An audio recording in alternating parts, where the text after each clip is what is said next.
The Carolina Panthers last season went 5-12, and I'm gonna be honest with you guys. This team broke my heart in 2021 because I thought that this was at least going to be an 8-win team that was going to compete for a spot in the postseason. And the main reason for why the Carolina Panthers disappointed last season was because they only had 3 good weeks of quarterback play. And after that, the wheels just completely fell off the rails. But Matt Rhule is going into his 3rd season as the head coach for Carolina. And this pretty much is his make or break season. This is his Super Bowl. This is his Game 7. And the reason why I have more optimism and more confidence in Matt Rhule going into this season than most people is because everywhere Matt Rhule has been, Baylor, Temple, he has always won big his 3rd season. So I think that this could be the year that Carolina finally puts it all together. You finally have a quarterback in Baker Mayfield. And I've already told people this several times. Baker Mayfield is not a bad quarterback. Baker Mayfield is a really good quarterback when you give him a good team around him, a good group of wide receivers, a run game, and a solid offensive line. Carolina has that. You drafted Akim Ikwanu in the 1st round out of NC State. Although I don't like the comments that Matt Rhule made about him a couple of days ago saying that he has a long way to go until he's named the starter at left tackle. Listen, if Akim Ikwanu is not ready to start week 1, I promise to God I'm going to be one of the first people protesting for Matt Rhule to get fired. Because why would you draft somebody in the 1st round when you know your job is on the line and then they're not ready to start right away? That just doesn't make any sense. Why would you draft a developmental left tackle if he can't start week 1? And then another thing is that if Akim Ikwanu is not able to start week 1, that's not an indictment on him per se. It's more of an indictment on you and your staff because you should have this guy ready to play come week 1. So if Akim Ikwanu is not starting week 1, then forget everything that I've said and I'm about to say in this video that's positive about the Carolina Panthers. Now, you have Bradley Bozeman, who had a really good season last year. Austin Corbett, who you signed in free agency, who formerly was with the LA Rams, is pretty good. And Taylor Morin is one of the better offensive tackles in the game. Not to mention, your wide receiver position is pretty solid. DJ Morris, the most underrated wide receiver in the game. Robbie Anderson is a really good deep threat when he's able to remember how to catch the football. And Terrence Marshall could be something special in the slot. You also have Ian Thomas, Tommy Tremble, so your tight end position is pretty good. And hopefully CMC can stay healthy. So my best case scenario for Carolina is 11-6.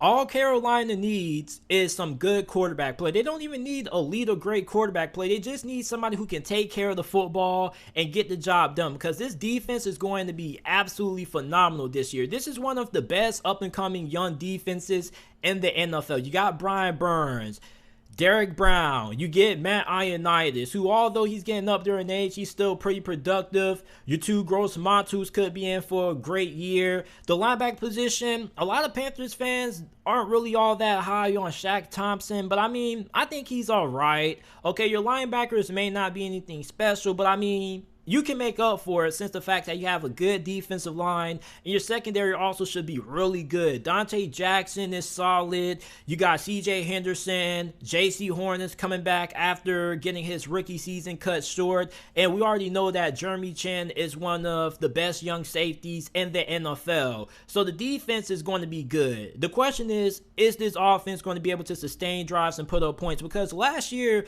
the Carolina Panthers defense could have been a lot better than what it was, but simply for the fact that the offense wasn't able to get nothing going. The defense was on the field for more plays than what they should have been on the field for. So if the offense can be efficient, sustain drives, it's going to help out the defense because then the defense is going to be on the field for less plays, which is going to improve the overall play as the defense as a whole. Now, offensively, I think that Baker Mayfield is finally going to be the answer. Baker Mayfield is not a bad quarterback. As long as you give him the keys to the whip, he can get you to your destination, okay?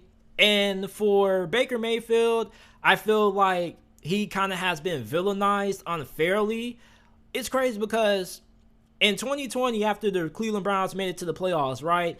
Everybody was praising how great of a leader Baker Mayfield was. They were viewing him as a savior as the Cleveland Browns franchise. And all of a sudden, 1 year later, the Browns missed the playoffs. Baker Mayfield has a disappointing season, mainly due to injuries. And all of a sudden, the narrative about him just switches. So I'm rooting for Baker Mayfield. And maybe I am just a tad bit biased. I'm not a Panthers fan. I'm just a big fan of underdog stories. I'm a big chance of second chances.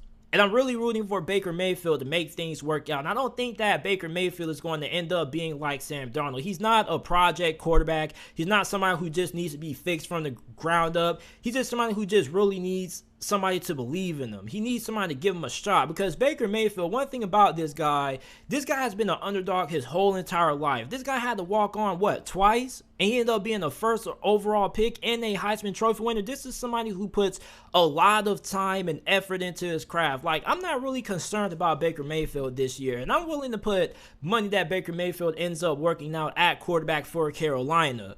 Not a lot of money. I'll probably hit you with $10 or $20, but I think that Baker Mayfield is going to be the answer for Carolina at quarterback, and that's why my best case scenario for this team is 11-6.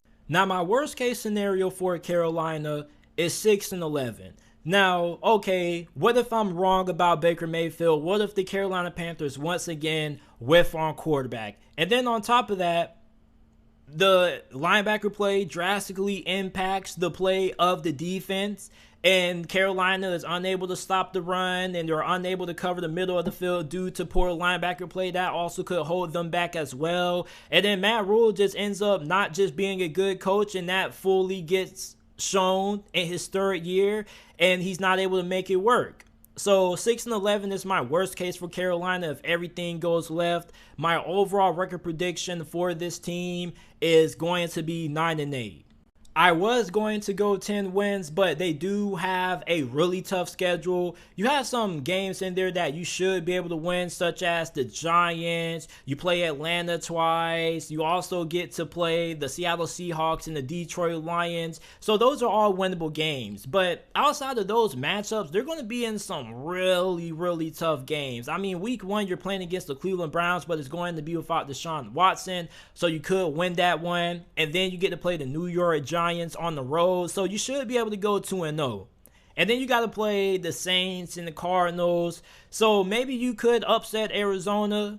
I think New Orleans potentially could be an upset, since that is your divisional opponent and you do play them twice, so you could potentially upset them once. So maybe Carolina starts the season off with 3 losses. And then you get to play Atlanta there. So there you go. That's, 6 wins at that point. So really for Carolina, I'm really just looking at stability at quarterback. Because last year we've seen what the Carolina Panthers can do if they just have okay quarterback play. Because your defense is going to keep you in the majority of games that you're going to be in this year. Really, it's just all about, can this offense be efficient? Can you sustain drives? And can you take care of the football? And I think they can do that, because this roster is just way too good for Carolina to at least not be able to get into the NFC playoffs as a 7th or 6th seed. And I think they're more than capable of that. And I believe in Baker Mayfield. I'm not like a diehard Baker Mayfield fan, but I am a fan of the second chance. And America is the land of second opportunity. At least that's what they tried to say in the history books.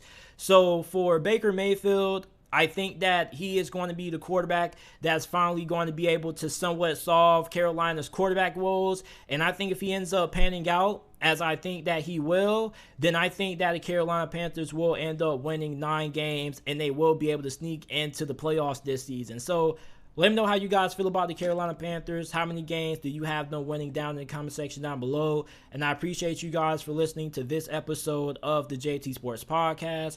Remember that the JT Sports Podcast is available on all podcasting platforms: Apple, Spotify, Google, Amazon, wherever you get your podcasts from. The JT Sports Podcast is available. And I'll see you guys shortly with another episode.